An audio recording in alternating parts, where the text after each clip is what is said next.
우리 한국인들은 여러 가지 전통적으로 미신을 많이 믿어왔습니다. 미신이라는 것도 믿을 신자가 들어갑니다. 어쨌든 그것도 믿음 중에 하나입니다.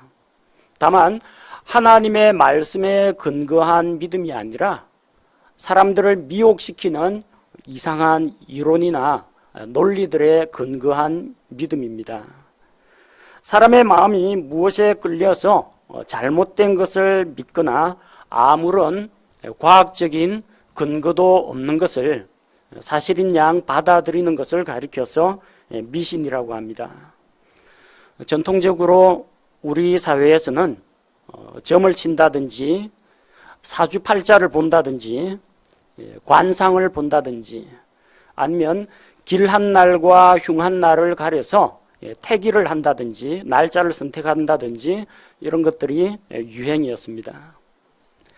이제 과학기술이 발달하고 정보통신 시대가 되었는데도 불구하고 이게 좀처럼 없어지지 않고 있습니다. 충분히 많이 배웠고 과학적이고 논리적이고 이성적인 사람들조차도 미신을 믿습니다. 선거철 되면 정치인들은 용하다는 점집을 찾아다닙니다. 그래서 점을 봅니다. 어떻게 해야 내가 당선될 수 있을지 부적을 써달라고 합니다.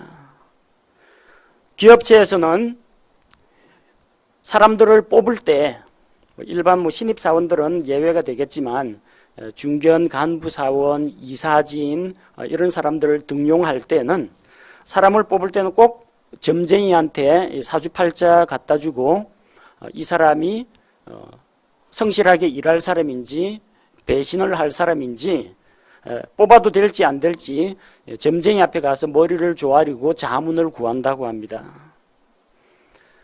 결혼을 앞둔 집안에서는 신랑과 신부가 사주단자를 교환합니다. 그래서 신랑과 신부가 각각 몇 년, 몇 월, 며칠, 몇 시에 태어났는지 이 정보를 교환하고 그걸 가지고 궁합을 봅니다. 그 말고도 양띠, 개띠, 소띠, 말띠 해가지고 띠를 가지고 어느 띠와 어느 띠가 어울린다, 어울리지 않는다. 그걸 가지고 또 궁합을 맞춰 본다고 합니다. 이사할 때도 함부로 이사를 못 합니다. 손이 있는 날은 또 피해야 된다 해가지고 이사할 때도 날짜를 가려서 뽑습니다. 심지어 벽에다가 못 하나 박는데도 손이 없는 길한 날을 택합니다. 못 잘못 치면 가족 중에 누가 눈이 아프다든지 몸에 건강에 이상이 생긴다고 믿기 때문입니다. 아무런 근거가 없습니다. 지성의 요람이라고 하는 대학가가 요즘에 사주 카페가 제일 장사가 잘 된다고 합니다. 남자 여자친구 데리고 와서 사주 카페에서 커피도 마시고 손금도 보고 그 다음에 두 사람이 잘 어울리는지 파트너로서 짝이 맞는지 궁합을 본다고 합니다. 이 앞에 부산대 앞에 가면 많습니다. 부산대 앞에 가면은 그 앞에 대학생들이 줄을 서 있어요. 또 어떤 데는 길거리에다가 대학가 앞에 천막을 쳐놓고 거기에서도 점을 봐주는데 그 좁은 자리에 젊은 대학생들이 들어가서 점을 봅니다. 내가 이 여자친구하고 사귀면 잘 될까 안 될까 그거 물어보려고. 그 다음에 대학교 4학년인데 취업을 해야 되는데 내가 합격할 것인가 불합격할 것인가 어느 기업체에 지원을 해야 될 것인가 이런 것들까지도 점쟁이 무속인에게 자문을 구한다는 겁니다. 왜 사람들이 이렇게 아무 근거도 없는 미신을 믿고 또 그것을 의지하게 됩니까?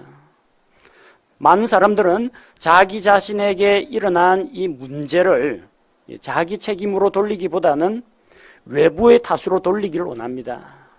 그래서 내가 잘못한 게 아니라 지금 시기가 안 좋아서 그렇다. 나는 잘하고 있는데 억울하게 죽은 멧돼지 조상이 원한을 품고 있어가지고 그 한을 풀어주지 않으면은 앞으로 계속 일이 힘들고 꼬이게 된다. 내 탓이 아니라는 겁니다. 다 외부에 있는 악한 영의 탓이고 조상의 탓이고 날짜를 잘못 잡아서 그렇고 그 다음에 뭐 방향을 집을 지을 때 방향을 잘못 써서 그렇고 조상 묘자리를 잘못 써서 그렇고 다 외부의 탓으로 돌리면서 자기는 그 책임에서 벗어나기를 원한다는 겁니다. 또 다른 이유는 사람은 미래를 알 수가 없습니다. 그래서 알 수 없기 때문에 불안합니다. 앞으로 어떤 일이 일어난다면은 마음속에 내가 계획을 세울 수가 있습니다. 그리고 그날을 기다리고 대비를 할 수가 있습니다. 그런데 대부분의 경우 우리는 앞날을 예측할 수가 없습니다. 그래서 어떤 초월적인 존재의 도움을 받아서 미래를 알아보고자 하는 그런 마음이 있습니다. 그래서 점을 치는 거죠. 각박하고 불안한 현실 가운데에서 마음의 위안을 찾기 위해서 이런 미신을 믿는 사람도 있습니다. 그리고 신기하게도 미신이 의미가 있다라고 이야기합니다. 미신대로 해봤는데 실패한 거는 잘 기억이 안 남습니다.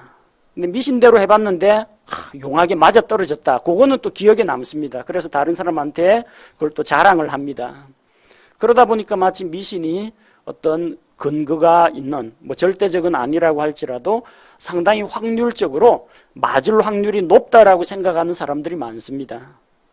그런데 이런 것들은 다 잘못된 것들이요, 이교도들의 풍습이라는 겁니다. 오늘 우리가 읽은 본문 말씀에 나오는 가나안 땅의 가증한 풍습들입니다. 별자리를 살펴보고 그리고 점을 치고 우상에게 제물을 바치고 악한 영들과 사귀고 이런 모든 것들은 하나님 앞에서 죄가 된다는 겁니다. 성경은 이런 미신적인 행위가 죄라고 규정하고 있습니다. 근데 심지어 구원받았다는 그리스도인들 가운데에서도 이런 미신을 믿는 사람들이 있습니다. 기독교인들 중에서도 아들이 대학 입시를 앞두고 있는 집은 점쟁이한테 찾아가가지고 부적 써달라고 합니다. 안 그럴 것 같죠? 강남에 잘 나가는 부잣집 이런 데서는 어디에 용한 점쟁이가 있는지 다 찾아다닙니다. 남편이 이번에 승진은 시험을 앞두고 있다. 그럴 때면 역시 점보로 다닙니다. 크리스찬인데도 그렇게 한다는 겁니다. 혹은 점쟁이 찾아가는 것은 조금 신앙 양심에 거리끼니까 용한 목사를 찾아갑니다. 용하다고 소문난 목사. 용한 점쟁이는 들어봤는데 용한 목사는 뭔지는 모르겠습니다. 어쨌든 뭐 영험하고 그 다음에 뭐 영적인 능력이 있고 이런 사람들을 찾아다니면서 예언기도 받는다 그러죠. 예언기도. 예언이면 예언이고 기도면 기도지 예언기도는 또 뭡니까? 예언은 하나님의 말씀을 대신해서 전달하는 것이고요. 사람들에게 말씀을 받아서 전달하는 것이고, 기도는 우리가 가지고 있는 마음의 생각과 우리의 소원을 하나님께 아뢰는 겁니다. 예언과 기도는 서로 다릅니다. 예언 기도라는 건 없습니다. 그 예언 기도라는 게 뭔가 보니까 그 사람 머리에 척 손 얹어놓고 쭉 뭐 중얼중얼 기도하면서 뭐 돈 벌면 부자 될 것이다 뭐 이런 이야기는 하고 있어요. 열심히 주님을 잘 섬기면 복 받을 것이다. 그런 이야기는 저도 할 수 있습니다. 예수 믿으면 당신 구원받습니다. 예수님 거부하면 지옥 갑니다. 정확한 예언입니다. 그런 예언은 저도 할 수 있습니다. 근데 사람들은 그런 데 가서 머리를 조아리면서 자기 미래가 어떻게 될지 자기의 앞날을 이런 사람들에게 양복 입은 무당에게 호소하고 도움을 받기를 원한다는 겁니다. 아침에 일어나서 금강공원에 산책을 가다 보면은 중간중간에 가정집인데도 절을 꾸며놓은 집이 있습니다. 절하는 집이 많이 있어요. 절 앞에서 절하는 사람들이 있어요. 조금 걸어가다 또 절 나오거든요. 그럼 또 그 앞에서 또 비나이다 하고 머리 조아리고 절합니다. 산책하면서 공원 한 바퀴 돌다 보면 오래된 나무에다가 그 앞에서 뭐 기를 받는다고 막 이렇게 기도하는 사람도 있고, 오래된 바윗돌 앞에서 치성을 드리는 사람들도 있습니다. 대부분 다 불신자들일 겁니다. 그런데 그리스도인들 중에도 그렇게 하는 사람들이 있다는 겁니다. 우리 교회는 여기 교회 위쪽에 십자가가 하나 달려 있습니다. 우리 교회 성도는 아닌데 누가 와가지고 우리 교회에 잠시 차 세우고 그 십자가를 보고 이렇게 십자가를 향해서 절을 한다고 그래요. 그렇게 하면은 하나님께서 들어주십니까? 십자가가 무슨 부적입니까? 아니면 우상단지입니까? 왜 십자가 앞에서 그렇게 머리를 조아리고 절을 합니까? 자기 딴에는 그렇게 하면은 하나님께서 알아주실 것이라고 자기 공로, 자기 의를 내세우는 건데 여기는 하나님께 예배 드리는 곳이지 선앙당이 아닙니다. 이렇게 하는 것은 하나님 앞에서 명백한 우상숭배의 죄가 됩니다. 미신 행위는 우리의 신앙하고는 정면으로 배치가 되는 겁니다. 정반대입니다. 미신 행위는 하나님 아닌 다른 것을 믿고 쫓아가는 것입니다. 신앙은 하나님께서 보내신 자 예수 그리스도를 믿고 그분께 모든 것을 내어 맡기고 전심으로 의지하는 것입니다. 우리는 이런 미신에 빠지지 말고 성경 말씀에 근거해서 바르게 믿고 바르게 행하는 것이 필요합니다. 그리스도인들 중에 옛날에 믿지 않을 때는 자동차를 사면요, 자동차 앞에다가 돼지 대가리 갖다 놓고 돼지 입에다가 10,000원짜리 물려놓고 그 다음에 그 앞에 촛불 켜놓고 막걸리 따라 붓고 돼지 앞에서 절합니다. 왜 그렇게 절을 하느냐? 교통사고 나지 말라고 하는 겁니다. 근데 이 사람이 예수님을 믿고 크리스찬이 됐습니다. 크리스찬이 됐는데도 옛날에 그 과거에 주술적인 미신적인 행위를 버리지 못하는 겁니다. 그래서 이제는 돼지 대가리는 없어요. 돼지 대가리 대신에 뭐 갖다 놓냐? 목사 갖다 놓습니다. 목사님 와서 자동차 본네트 위에 손 얹고 안수 기도를 해달래요. 그런다고 차 사고 안 납니까? 목사들도 교통사고 나는 판인데. 아니면은 자기 승용차 그 맨 뒷자리 그 뒤쪽에 의자 뒤쪽에 뒷유리 쪽에 십자가 달린 성경책을 딱 올려놓습니다. 그렇게 하면은 액땜이 되고 마귀가 틈을 못하고 사고도 안 난다라고 믿는 겁니다. 참 안타까운 일입니다. 예수 그리스도를 믿고 구원은 받았다라고 하는데 과거로부터 내려오는 전통, 관습, 자기가 오랫동안 몸담았던 그런 미신적인 행위에서 완전히 벗어나지 못했다는 겁니다.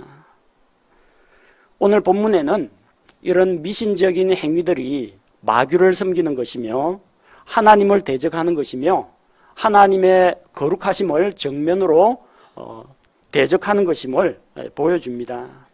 하나님께서는 이스라엘 백성에게 엄중하게 경고를 하셨습니다. 너희는 가나안 사람들의 풍습을 따라가지 말라고 하셨습니다. 이스라엘은 수백 년 동안 이집트에서 종살이를 했습니다.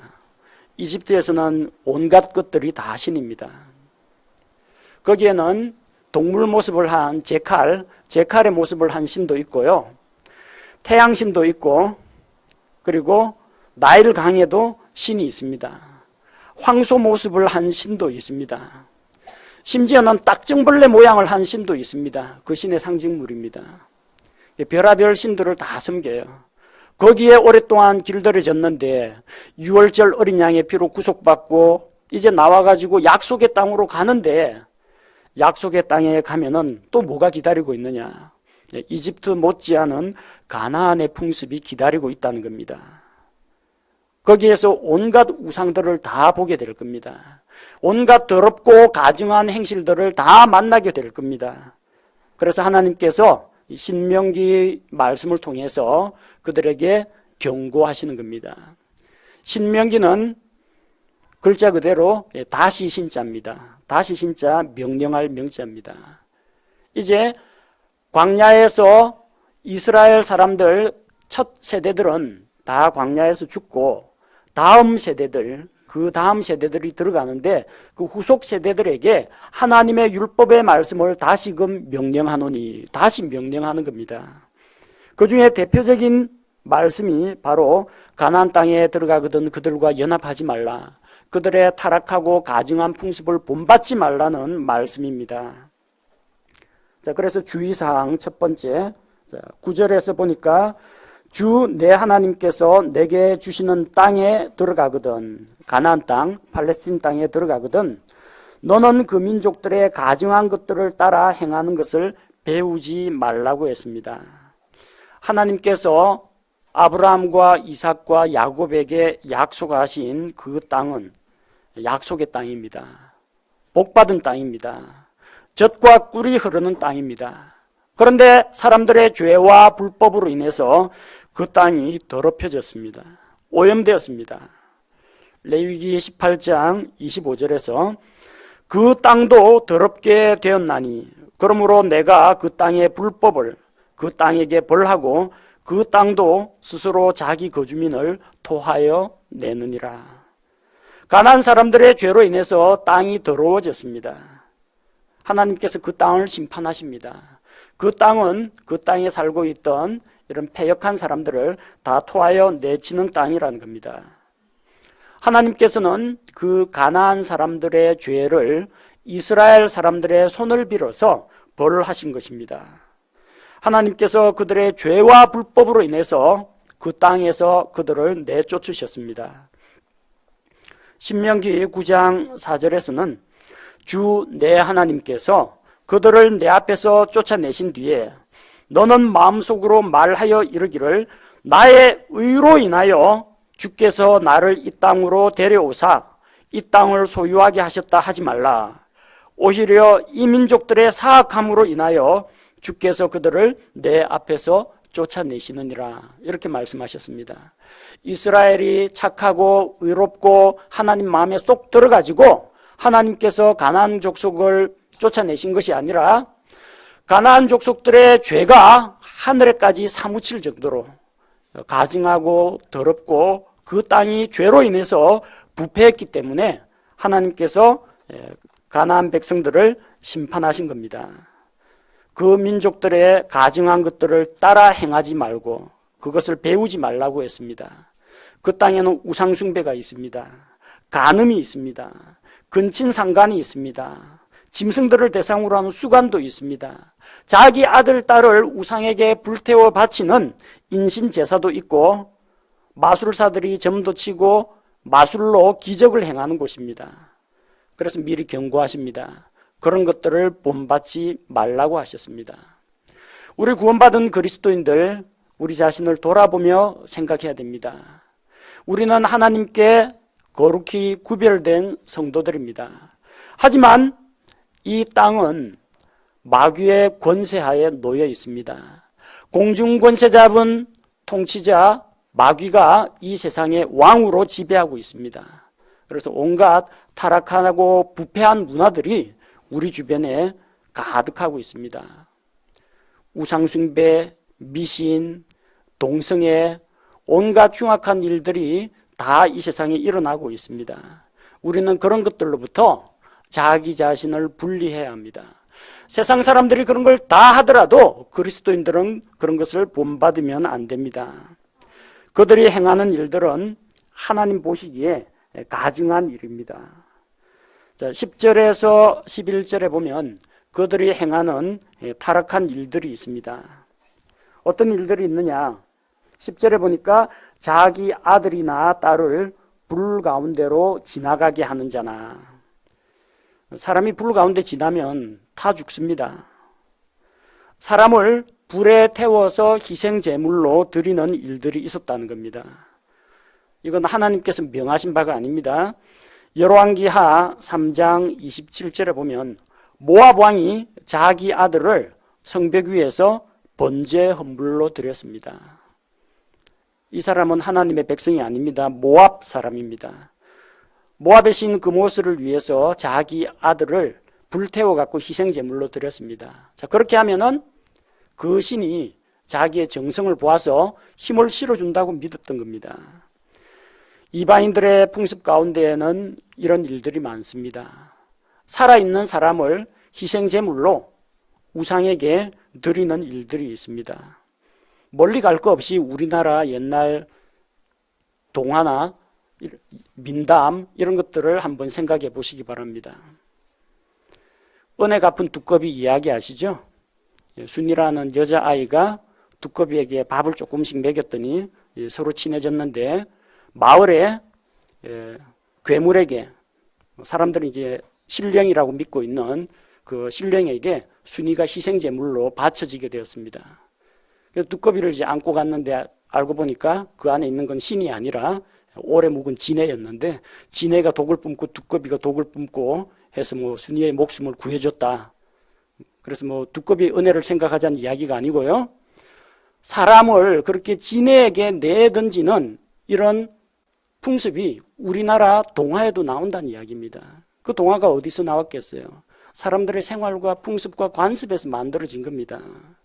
심청전 잘 아시죠? 멀쩡한 처녀를 구해다가 이 바닷길을 항해하는 상인들이 인당수에 파도가 거세질 때 살아있는 처녀를 용왕에게 던지면 그러면은 용왕이 그 젊은 처녀를 받고 진노를 가라앉히고 바다를 잔잔하게 해준다는 겁니다. 우리는 심청전 하면은 아버지의 눈을 뜨게 하기 위해서 효성이 지극한 딸이 자기 몸을 팔았다. 이런 데서 감동을 받는데 이 감동받을 이야기가 아닙니다. 바닷속에 있는 용왕에게 용이 뭡니까? 용왕이 뭡니까? 용이죠. 드래곤입니다. 그 용왕에게 살아있는 사람을 희생제물로 바치는 우상숭배 행위입니다. 여러분 동화 읽을 때도 잘 분별해서 읽으셔야 됩니다. 이방인들, 이교도들, 복음을 받아들이지 않은 민족들은 실제로 이런 일을 한다는 겁니다. 하지만 하나님은 한 번도 사람을 불에 태워드리는 번제를 명하신 적이 없습니다. 또 하나님께서 그걸 받지도 않으십니다. 창세기 22장 12절에서 하나님께서 아브라함에게 이삭을 번제로 드리라고 했습니다. 그것은 아브라함을 시험하기 위한 것입니다. 아브라함이 그 아들 이삭을 결박에서 묶어놓고 칼로 번제로 드리려면 일단 목을 따야죠. 번제 드리려면 그 다음에 아들의 배를 가릅니다. 번제가 그냥 불태우는 게 아니에요. 목 따서 죽이고 배 갈라가지고 아이 그 신장, 콩팥, 내장에 있는 기름, 그 다음에 살점들을 일정한 크기로 각을 떠야 됩니다. 자기 아들을. 이게 번제입니다. 아브라함 진짜 하려고 했습니다. 하나님 그거 받으셨습니까? 안 받으셨습니다. 아브라함아 하면서 아브라함을 말렸습니다. 하지 못하도록 했습니다. 왜? 살아있는 사람을 희생제물로 바치는 것, 인신제사는 하나님 보시기에 가증한 거기 때문에 하나님이 절대 받지 않으십니다. 하나님께서는 그런 사람을 불에 태워 죽이는 이런 번제 헌물은 받지 않습니다. 예레미야 19장 5절 또한 그들이 바알의 산당들을 건축하고 자기 아들들을 불로 태워 바알에게 번제 헌물로 바쳤거니와 그것은 내가 명령하거나 말하거나 생각한 바가 아니니라. 하나님은 한 번도 사람들에게 사람을 희생물로 바쳐서 죽이라고 명하신 적이 없습니다. 하나님께서 그런 것을 계획하지도 않으셨습니다.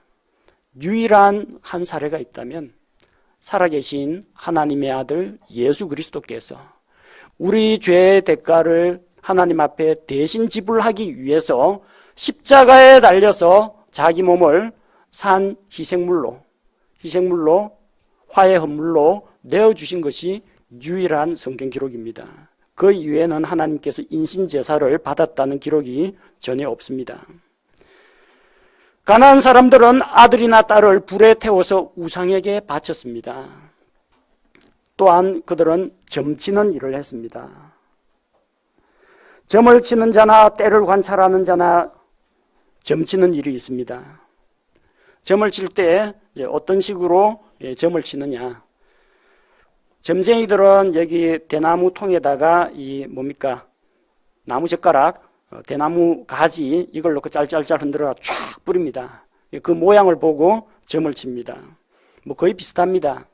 이방인들은 그런 전통에다가 화살을 담고 화살을 짤짤짤 흔들어 쫙 뿌립니다. 화살을 가지고 점을 칩니다. 그리고 희생물을 잡아가지고 짐승 한 마리를 즉석에서 딱 잡아서 배를 갈라가지고 간을 꺼냅니다. 간의 빛깔과 간에 나타나는 얼룩무늬를 보고 이게 무슨 뜻인지 물어가지고 점을 칩니다. 혹은 하늘에 있는 해와 달과 별들에서 나타나는 어떤 징조 같은 것들을 찾습니다. 에스겔 21장 21절에 보니까 바빌론 왕이 이런 일을 했습니다. 바빌론 왕이 두 길의 머리, 곧 길이 나뉘는 곳에서 서서 점을 치고 자기 화살들을 빛나게 하며 형상들에게 조언을 구하고 간을 들여다보았느니라. 그래서 화살로 점을 치고 그리고 우상에게 물어보고 간, 희생물의 간을 살펴가지고 점을 치는 일을 했습니다. 누가 했어요? 이스라엘이 아니라 바빌론 왕이 했습니다.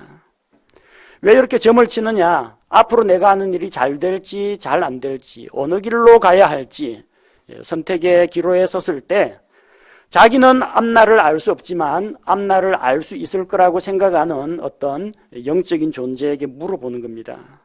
그러나 사람이 미래의 일을 아는 것은 사람에게는 허락되지 않은 일입니다.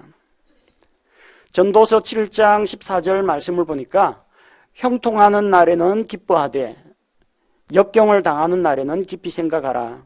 하나님께서 또한 이것과 저것을 마주보게 두신 것은 사람이 자기 뒤에 일어날 일을 찾지 못하게 하려 하심이로다. 살다 보면 좋은 일도 일어나고 또 역경의 시간도 찾아옵니다. 우리는 그때마다 형통할 때는 하나님 앞에서 기뻐하고 역경을 당할 때는 깊이 자신을 돌아보면서 생각하면 됩니다.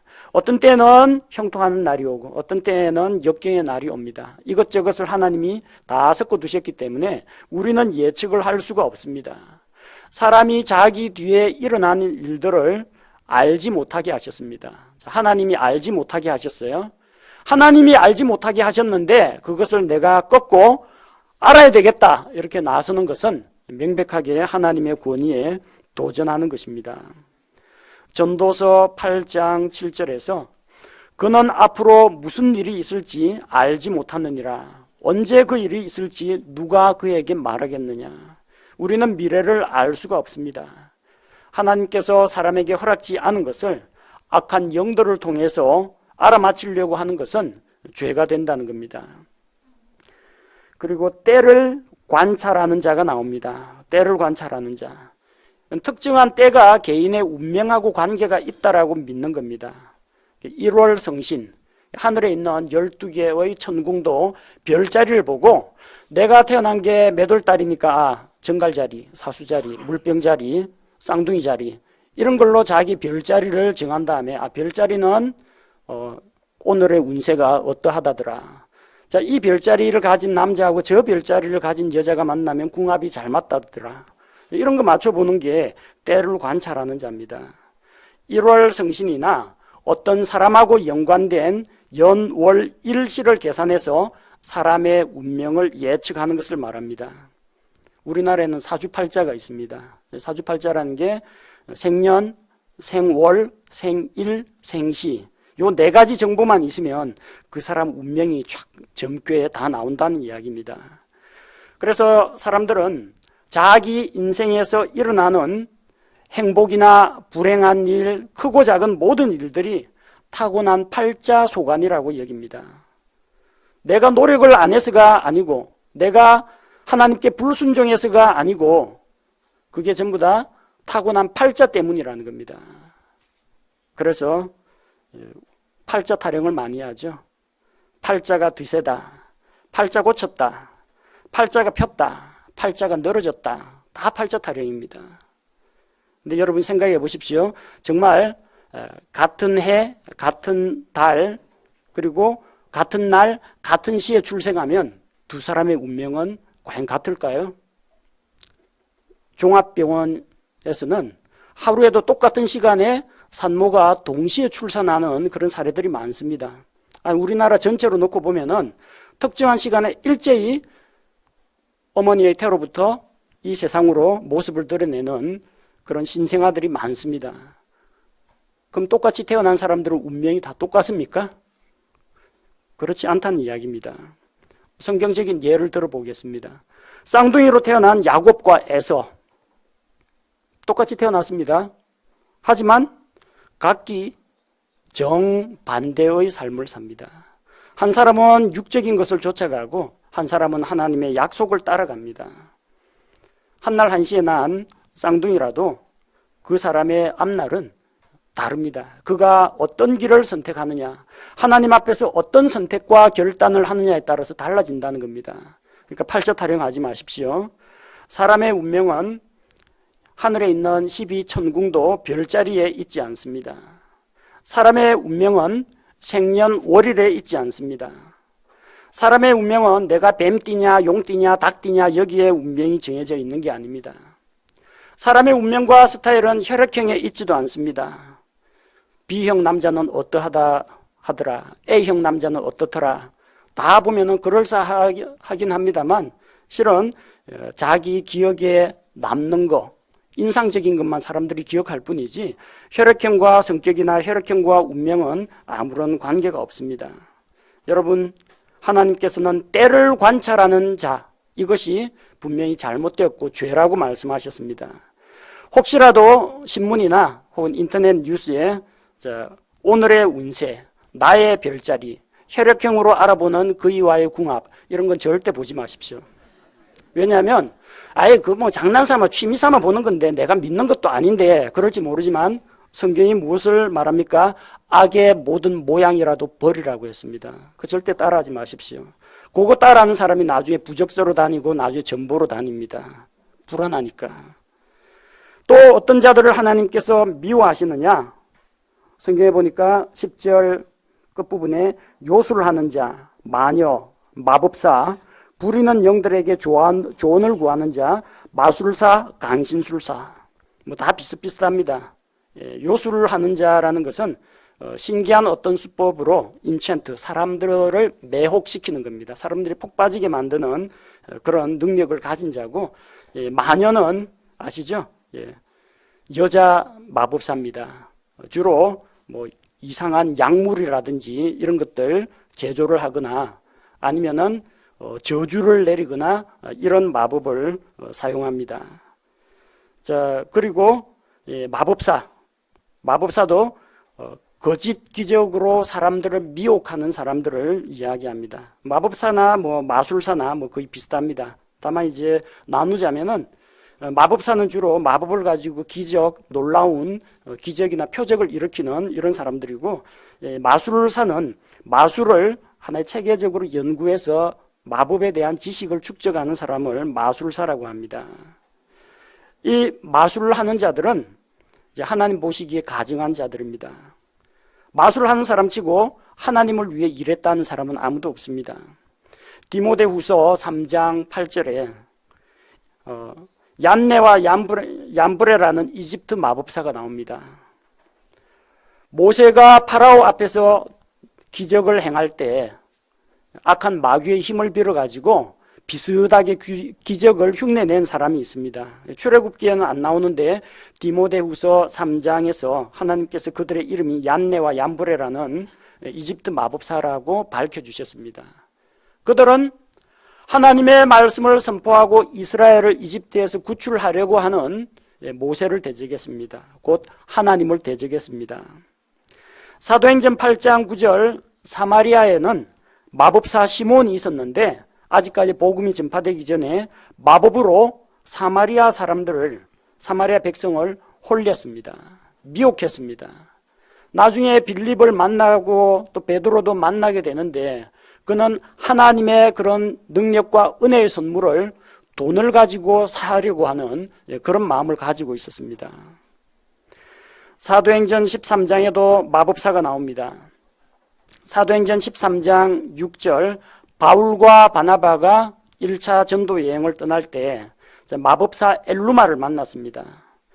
바울은 서기오 바울이라고 하는 총독에게 하나님의 말씀, 진리의 말씀을 전하려고 하는데 마법사 엘루마가 옆에서 자꾸 방해를 놓습니다. 그래서 바울과 바나바를 대적해서 복음을 못 전하게 하고 총독이 그 말씀에 귀를 기울이지 못하게 합니다. 바울이 모든 악독이 가득한 마귀의 자식, 의의 원수, 주의 바른 길들을 굽게 하는 자요 하고 그를 책망했습니다. 마법사가 하는 일들이 뭡니까? 악독이 가득합니다. 마법사들은 마귀 자식입니다. 마법사들은 의의 원수입니다. 주의 길을 굽게 하는 자들입니다.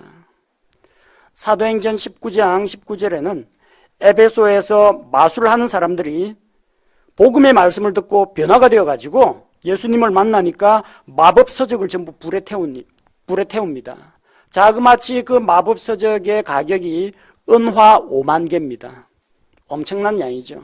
그걸 이제 예수님을 믿었기 때문에 이제 마법 이런 거는 손을 끊겠다 하고 다 불태워 버렸습니다. 그런데 오늘날 교회는 어떻습니까? 주일학교 전도 프로그램 가운데 마술쇼가 있습니다. 그 이름이 참 묘합니다. 복음전도 마술집회. 복음 전하면은 예수 그리스도의 십자가의 복음 하나님의 말씀을 전해야지 왜 마술사가 나와가지고 동전 마술, 손수건 마술 이런 거, 물컵 마술 이런 거 왜 합니까? 아니면 색종이 쭉쭉 입에서 색종이 뽑는 그런 마술 왜 합니까? 그게 전부 다 속임수입니다. 수준이 낮은 그런 마술사는 대부분 기묘한 장치 같은 거나 재빠른 손놀림을 가지고 속입니다. 속임수입니다. 자, 속이는 건 어디에서 나왔어요? 속이는 것은 거짓의 아비 마귀에게서 나왔습니다. 그 마귀한테서 배운 속임수를 왜 예배당에 와가지고 복음을 들어야 될 사람들에게 그런 마술쇼를 하느냐는 겁니다. 그 다음에 조금 고등급 마술사는 눈속임이 아니라 진짜로 마귀의 힘을 빌어가지고 초자연적인 그런 능력을 행합니다. 무당들이 작두 타는 무당이 있죠. 엉터리 무당 말고 진짜 날이 시퍼렇게 선 작두 위에서 춤을 춰도 발이 안 베이는 무당. 숯불 위에서 맨발로 걸어가도 마귀의 도움으로 불이 안 타고 몸이 보호되는 그런 마녀, 그런 마술사들은요, 진짜로 어둠의 세력과 연합해가지고 어둠의 힘을 빌어가지고 그런 능력을 행합니다. 그런 것들은 우리가 철저하게 경계를 해야 됩니다. 친구들끼리 신기한 거 보여준다고 뭐 고무줄 마술, 동전 마술, 손수건 마술, 흉내도 내지 마십시오. 또 어떤 이들이 있느냐? 부리는 영들을 지닌 자들이 있습니다. 부리는 영들에게 조언을 구하는 자. 부리는 영 하니까 무슨 말인지 잘 모르겠죠? 영어에서는 familiar spirit이라고 합니다. familiar spirit. familiar는 친근한이란 말이 아니고요. family입니다. family, 한 가족. 저기 판타지 게임, 아니 판타지 소설 뭐 이런 거 접해 보신 분은 familiar가 뭔지 알 겁니다. 마법사나 드래곤이 주종관계 계약을 맺고 고양이나 부엉이나 박쥐나 몬스터나 골렘이나 이런 거하고 계약을 맺어가지고 자기 그 둥지를 지키는 수단으로 삼습니다. 아니면 멀리 주변에 퍼뜨려 놓고 자기가 있는 산 주변에 누가 오나 안 오나 정보원으로 파견합니다. 그래서 어떤 새가 뭐 까마귀가 있으면 까마귀나 부엉이가 보는 것은 마법사나 드래곤이 다 볼 수 있도록 어둠의 힘으로 그렇게 주종 계약을 맺은 것을 퍼밀리어라고 합니다. 퍼밀리어 스피릿이라는 거, 부리는 영들이 바로 그런 겁니다. 이 마술사가 계약을 맺고 마귀들과 계약을 맺습니다. 자기 혼을 담보로 계약을 맺습니다. 그래서 그들의 신기한 능력을 빌어가지고 남들이 보지 못하는 것들을 보게 하고 멀리 떨어진 일들을 알아맞히게 하고 과거에 있었던 멧돼지 할아버지 일까지도 마귀들은 타락한 천사들 아닙니까? 그러니까 안 죽죠. 수천 년 동안 지구 역사와 마찬가지로 수천 년 동안 인류와 함께 해왔습니다. 그리고 기억력도 좋아요. 지식도 있습니다. 그러니까 멧돼지 할아버지 정보 찾아내가지고 뭐 때문에 죽었는지 어느 처녀가 어떻게 하다가 우물에 빠져 죽었는지 다 안다는 겁니다. 그래서 죽은 사람 흉내를 낼 수가 있는 겁니다. 그래서 이 부리는 영들하고 계약을 맺고 그 힘을 빌어가지고 과거의 그런 정보들도 이야기해주고 그리고 뭐 자기 앞날도 점쟁이도 자기 앞날은 예언 못하지만 사람들 만나가 동남방에서 귀인이 찾아온다느니 온열의 물가에 가면은 빠져 죽는다느니 이런 일들을 하면서 사람들을 미혹하는 겁니다. 이 부리는 영들과 만나가지고 부리는 영을 가진 자뿐만 아니라 부리는 영을 가진 이 마법사에게 물어보는 것 자체가 죄가 된다는 겁니다. 사울은 하나님을 떠났습니다. 이스라엘 초대왕 사울 왕은 다윗을 미워하는 시기심, 경쟁심, 질투심에 사로잡혀가지고 그만 하나님의 영께서 그를 떠나시고 악한 영이 그와 함께했습니다. 사무엘 대언자는 이미 죽었고 주변에는 하나님의 말씀을 대언해 줄 사람이 없습니다. 사울 왕은 하나님의 계시가 끊어지자 부리는 영을 지닌 무당 여인을 찾아갑니다. 역대기상 10장 13절에서 이같이 사울은 주의 말씀을 거역하여 지키지 아니하였으며 또 부리는 영을 지닌 자에게 조언을 구하기 위해 그 영에게 묻고, 이렇게 마법사가 되어가지고 직접적으로 어떤 악한 영들과 계약을 맺는 것뿐만 아니라 그런 마법사 찾아가서 그 힘을 빌어서 자문을 구하거나 그 힘을 의지하는 자 역시 하나님 앞에서 가증한 자라는 겁니다. 또 그들 가운데에서는 강신술사가 이스라엘 가운데 있지 못하게 하라고 했습니다. 만나는 족족 다 죽이라고 했습니다. 강신술사는 네크로맨스라고 되어 있죠. 영어 성경에. 네크로맨스는 어둠의 영의 힘을 빌어가지고 어둠의 힘을 직접적으로 끌어다 쓰는 사람입니다. 그래서 죽은 시체를 되살려서 좀비나 스켈레톤 이런 것들을 만들거나 아니면 직접 자기 몸에 악한 영이 강림하게 만들어서 갑자기 사람이 눈빛이 변하고 엄청난 힘을 발휘하게 되는 강신술, 신내림을 받도록 하는, 우리 무당들 가운데 신내림 받은 무당들이 있죠. 그게 강신술입니다. 신내림이 강신입니다.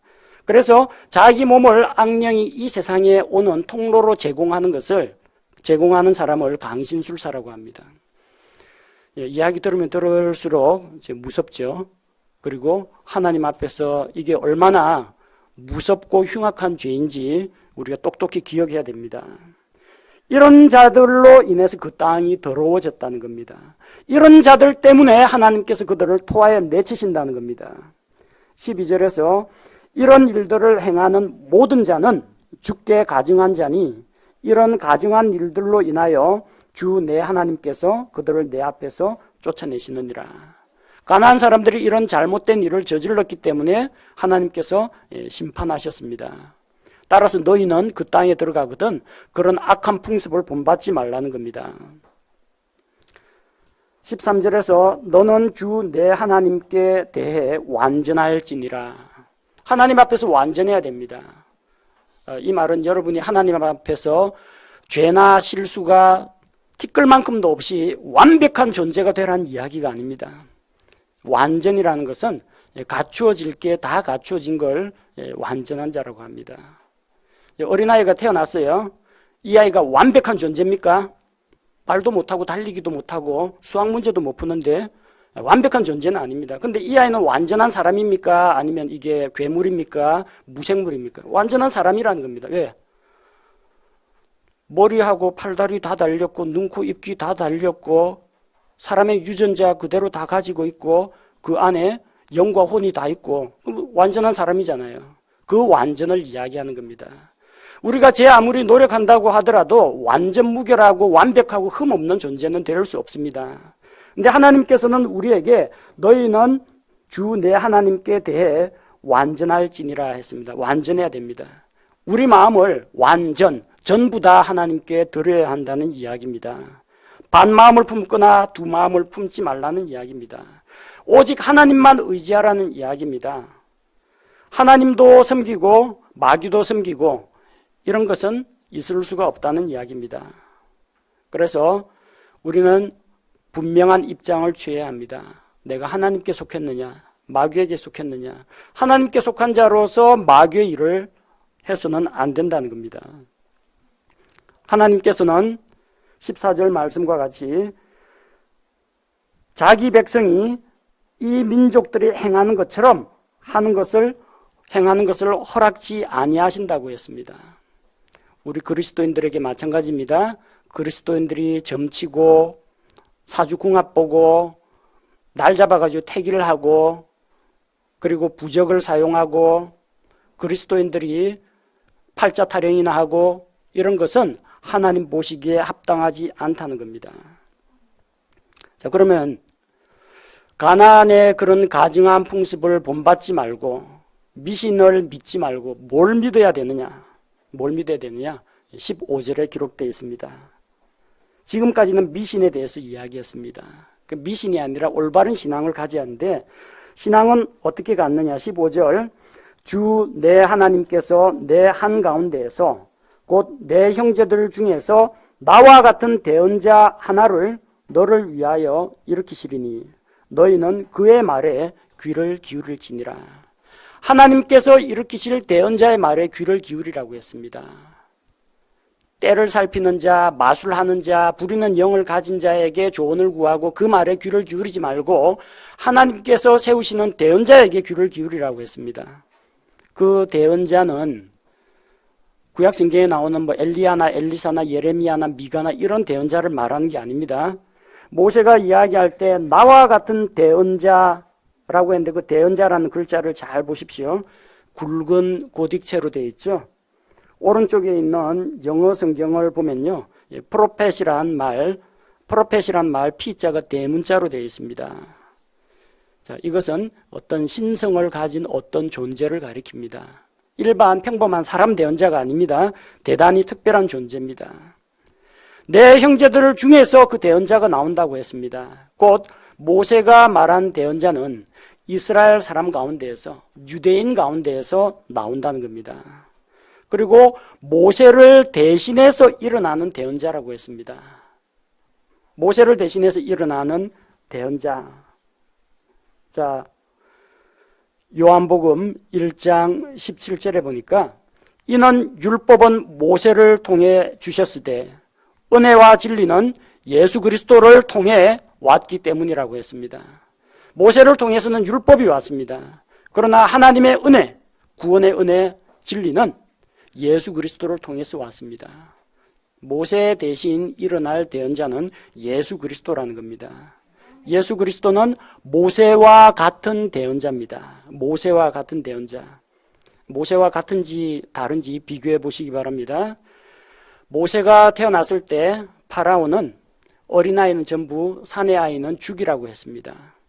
히브리 산파들이 아이들을 살리니까 좋다 그러면은 아이가 태어나거든 사내아이는 강물에 던지라고 했습니다. 파라오는 어린아이 모세를 죽이려고 했습니다.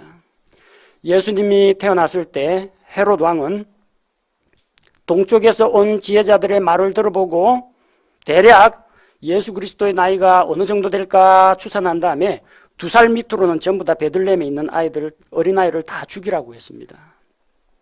어린아이가 헤롯에게, 파라오에게 무슨 잘못을 했습니까? 이유 없습니다. 파라오는 마귀의 사주를 받아가지고 이 땅에 하나님의 백성이 번창하게 되는 것, 이스라엘이 번성하게 되는 것을 가로막고자 한 것이고, 헤롯은 이 땅에 사람의 몸을 입고 오시는 예수 그리스도가 오는 것을 막고자 한 것입니다. 하나님께서는 그 모세를 이집트에서 불러내셨습니다. 그리고 모세와 함께 이스라엘 백성을 이집트에서 불러내셨습니다. 예수님은 헤롯의 핍박을 피해서 이집트로 내려갔다가 헤롯이 죽은 다음에 하나님께서 예수님을 이집트에서 불러내셨습니다. 모세는 미디안 광야에서 양을 치는 미디안의 목자 출신입니다. 예수님은 우리에게 선한 목자가 되십니다. 모세는 하나님의 능력을 힘입어서 이집트 땅에서 홍해가에서 광야에서 수많은 기적을 행했습니다. 우리 주 예수님께서는 성령님을 힘입어서 많은 기적들을 행하셨고 그분께서 하나님께서 보내신 구원자 그리스도라는 것을 수많은 표적들로 입증해 보이셨습니다. 모세라는 이름은 물에서 건져낸다는 의미입니다. 모세는 건져낸다 그런 의미입니다. 예수라는 이름은 자기 백성을 그들의 죄에서 건져내는 자라는 겁니다. 모세의 무덤이 어디에 있는지 아무도 발견할 수가 없습니다. 만약 있었다면 사람들이 모세를 아마 숭배하고 그랬을 겁니다. 벳볼 맞은편에 있는 모압 땅에 있는 골짜기에 하나님께서 그를 묻으셨습니다. 그 위치가 어딘지는 아무도 몰라요. 신명기 34장 6절 그분께서 벳볼 맞은편 모압 땅에 있는 골짜기에 그를 묻으셨으나 가나안 땅에 묻었으면 이스라엘 백성들이 알고 아마 성지로 꾸몄을 겁니다. 모세와 같이 위대한 대언자가 다시 없기 때문에. 자, 그런데 그는 모압 땅에 있는 어느 이름 모를 골짜기에 하나님께서 그를 묻으셨고 아무도 이날까지 그의 돌무덤에 대해서 알지 못한다고 했습니다. 우리 주 예수님의 모세의 무덤과 마찬가지로 우리 주 예수 그리스도의 무덤 역시 가봤자 거기에는 예수님의 시체가 없습니다. 하나님께서 예수 그리스도를 죽으신 지 사흘 만에 부활시켰기 때문입니다. 여자들이 예수님의 제자들과 함께 돌무덤에 가서 살펴보았지만 그분은 보지 못했다고 했습니다. 모세는 하나님의 집에서 종으로 헌신하고 수고했고 예수 그리스도는 하나님의 집에서 아들로 헌신하고 수고하셨습니다. 그래서 모세와 같은 그 대언자는 우리 주 예수 그리스도를 이야기합니다. 모세는 이 15절의 말씀을 통해서 하나님의 백성은 미신을 믿지 말고 신앙을 가져야 한다. 마술사 이야기, 점치는 자 이야기, 부리는 영을 가진 자의 조언을 듣지 말고 하나님께서 세우실 대언자 예수 그리스도의 말씀에 귀를 기울이라고 했습니다. 이것이 우리의 신앙입니다. 가나안 사람들은 그리고 오늘날 불신자들은 점쟁이나 마술사나 용하다는 무당 목사를 찾아갑니다. 그러나 하나님의 백성은 모세를 대신해서 일어나신 대언자 예수 그리스도의 말씀에 귀를 기울여야 합니다. 여러분 성경에 나오는 대로 믿으시기 바랍니다. 성경 어디에도 십자가 보고 십자가 보고 조아리면서 기도하고 절하라는 이야기가 없습니다. 성경 어디에도 그리스도인 남녀들이 결혼할 때 사주궁합 팔자 보라는 이야기도 없습니다. 성경 어디에도 믿는 그리스도인들이 시험에 붙을지 떨어질지 어느 학교로 갈지 점을 치라는 이야기가 없습니다. 그 모든 것은 하나님을 대적하는 가증한 행위입니다. 신앙과 미신은 함께 할 수가 없습니다. 고린도후서 6장 15절에서 그리스도가 벨리알과 무슨 일치를 보겠느냐 혹은 믿는 자가 믿지 않는 자와 무슨 몫을 나누겠느냐. 우상의 제단과 예수 그리스도 하나님의 성전이 어떻게 같이 있을 수가 있습니까? 불가하다는 이야기입니다. 우리는 이런 미신적인 행위를 내다버려야 됩니다. 우리가 예수님의 은혜로 믿음을 통해서 구원을 받았다고 할지라도 과거에 남아있는 부패한 관습이나 습관들이 있을 수가 있습니다. 그거 다 버려야 됩니다. 데살로니가 전서 5장 22절에서 악의 모든 모양을 삼가라고 했습니다. 악한 것은 그 모양이라도 흉내내지 말라고 했습니다. 심심풀이 재미로라도 점치거나 궁합 보거나 손금 보거나 신년 토정 비결 보거나 신문에 나오는 오늘의 운세 같은 거는 보지도 마시기 바랍니다. 신앙은 하나님께서 세우신 예수 그리스도의 말씀을 듣고 그분을 의지하는 겁니다. 근거 없는 미신이나 속설, 점, 사주팔자, 궁합, 운세를 믿지 말고 우리의 신앙은 오직 살아계신 하나님의 말씀에 근거해서 믿어야 하는 것입니다. 바르게 믿고 바르게 행하는 것이 우리에게 필요합니다.